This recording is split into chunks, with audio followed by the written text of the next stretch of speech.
Good evening. It's great to see everyone. This is an amazing turnout. I think this is a great idea for an event, and I'd like to thank City Affair and NextSTL for asking us to be a part of it. I want to start by pointing out that the majority of our firm's work is adaptive reuse, so you won't see our built work used in this presentation. Instead, tonight, we wanted to touch on some key concepts and ideas that we feel define good infill and good design in general. We're especially interested in how these concepts pertain to St. Louis, specifically with regard to our currently regenerating urban fabric. Although we don't have much experience with infill projects to date, we would absolutely love to work on some, especially here in St. Louis. So if you have any ideas or projects in mind, we'd love to talk to you. Some of our work will be shown, but many examples are from around the world and are interspersed to reinforce our ideas and concepts. However, these images do begin to give some indication of our stylistic tendencies and preferences.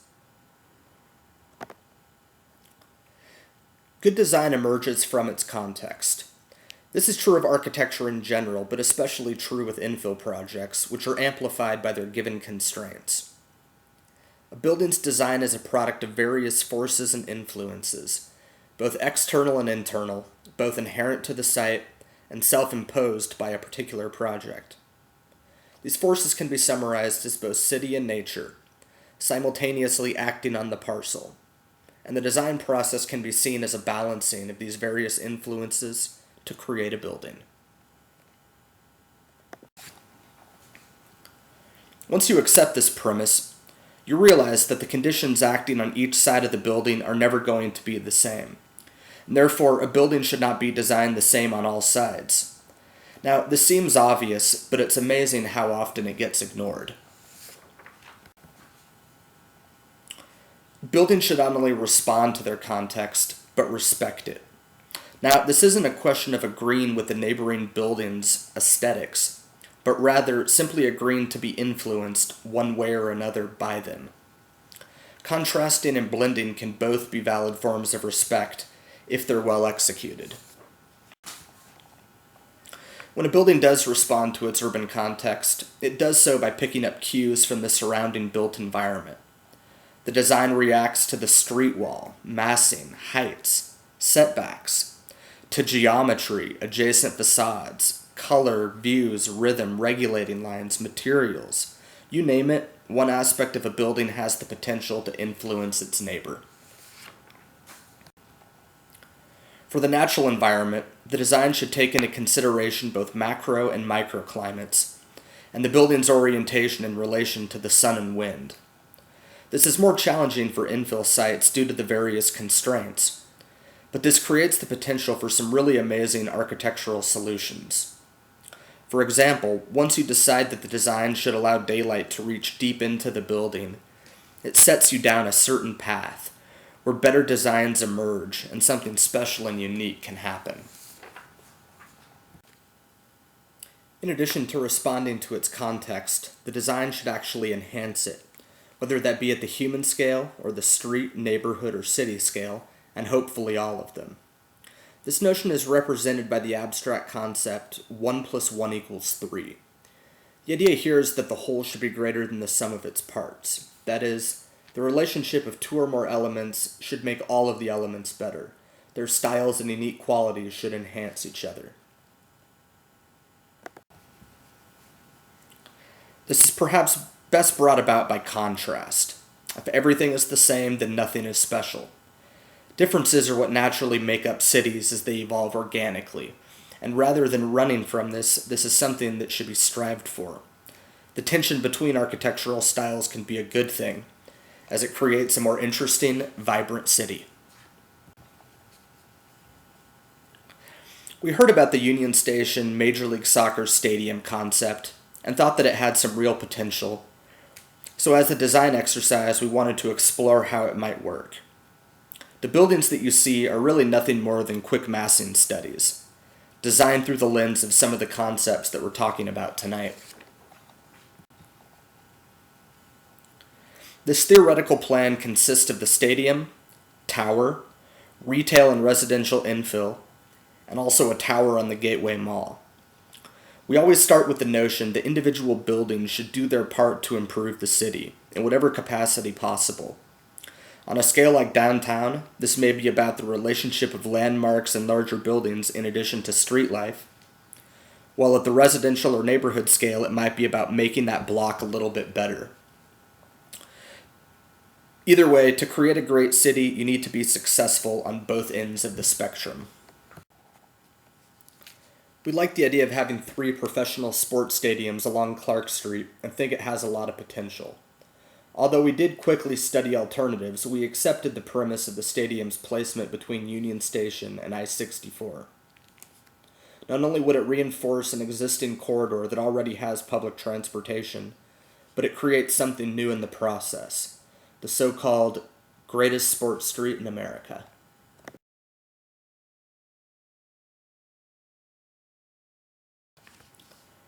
Parallel to Clark, the Gateway Mall is the most important axis in the city.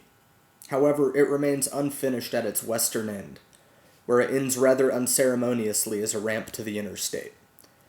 Thankfully, this is likely to be reconfigured as part of the Northside project, should it ever move forward. As part of that project, Northside also shows an iconic tower at the terminus of the Gateway Mall.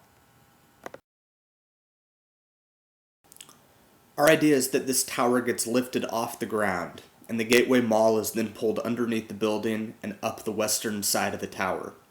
This move would finally terminate the axis without losing any park space. And by expressing the park on the western facade of the tower, the design attempts to both respect and enhance the Gateway Mall. As part of this 22nd Street interchange project, Clark Street should later be expanded to the west, somehow connecting through to Jefferson. So it's critical that initial infill should leave open the possibility for additional improvements to these corridors in the future.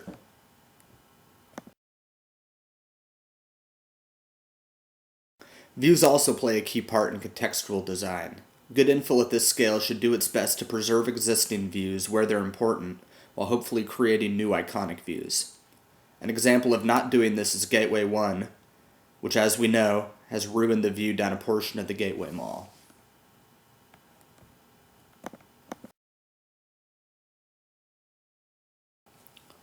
In this case, we feel it's important that the design of the stadium preserves the iconic view of Union Station.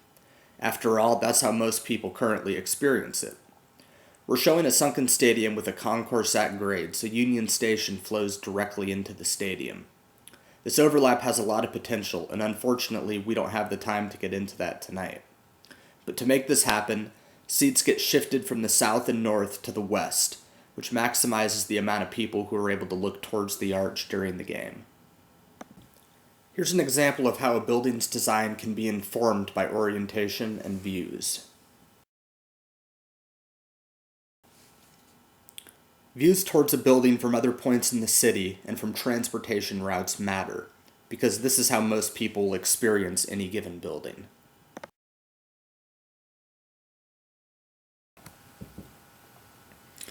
The design should also consider views out to the city from the building. This can best be accomplished by the orientation of the building and space planning, and then enhanced by the design of the facade. Some situations require a more unique solution to maximize views. Here, we leave ground floor retail respecting the street wall and street grid, while the residential above requires decks and balconies. So by rotating each floor plate slightly, views to the Gateway Mall and Stadium are maximized, while preserving the existing view of the Drury Inn from the Gateway Mall. The collective experience of a city is defined by this network of relationships. This is why quality of infill is so important to a city.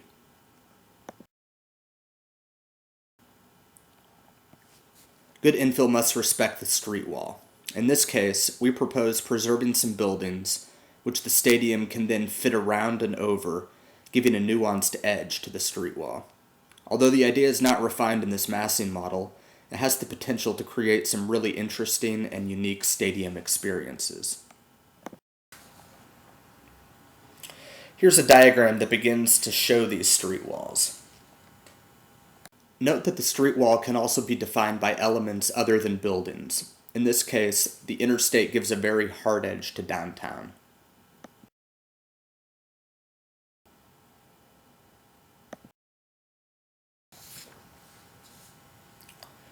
The concepts of connections and views come into play mostly at larger scales.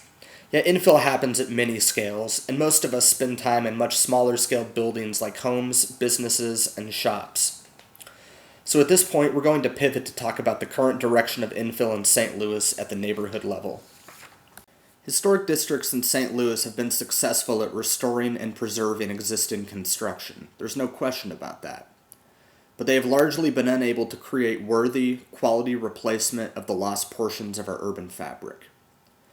Letting historic districts dictate new construction has led to many mediocre infill projects throughout the city. This mediocrity then spills out into non-historic areas. While these new construction standards are well-intentioned, they force replicas that don't honor our historic neighborhoods, but rather detract from them, and depending on who you ask, cheapens them. Our world-class historic buildings deserve adjacent infill of equal quality and innovation. Shown here to the right is the Flounder House, an idea that I explored a little while ago.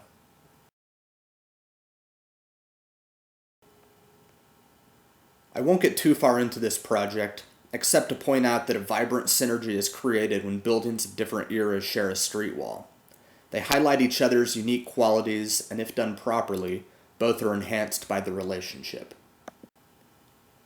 This dynamic quality is usually desired in cities, yet this condition is formally prohibited in many of our city's most attractive, desirable neighborhoods.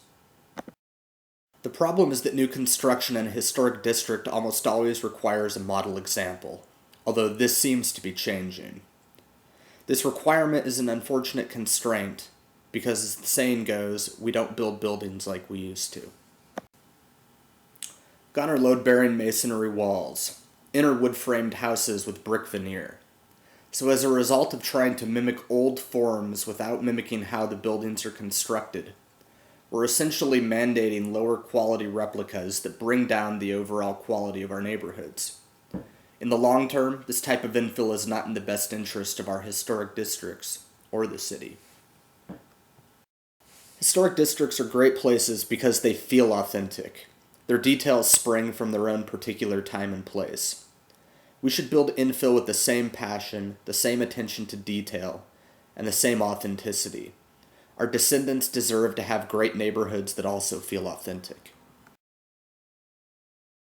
St. Louis will not become a great city again by trying to recreate its past, but rather by adding a new and clearly defined layer to its history, one that respects the past and strives for a better future. The combination of modern and historic architecture exemplifies positive change, and the resulting energy should be our goal. This brings up fundamental questions that we need to ask about the city. What does St. Louis value more, its past or its future? What's our vision for the city? Do we want St. Louis to become a living museum of a once great city? Or is St. Louis an evolving city with a reverence for its past and an excitement for its future? It's our opinion that modern infill should not only be allowed, but encouraged. So how do we create a market for modern infill? This discussion about infill is important, and one that we should be having more often to demonstrate, without question, that St. Louis truly does have a desire for better infill. After all, continued excitement about good infill is what will ultimately lead to it being built here. This slide is a summary of the points given in this presentation. It was included as a handout in the Building Better Infill event, but since you're listening to this recording, I recommend pausing and then taking a screenshot if you're interested in keeping this summary. If you've made it this far into the presentation, I'd sincerely like to thank you for sticking around. I hope that you've enjoyed it, I hope that it's been informative, and I hope that we can continue to have this discussion in various forms over the coming months and years. Thank you.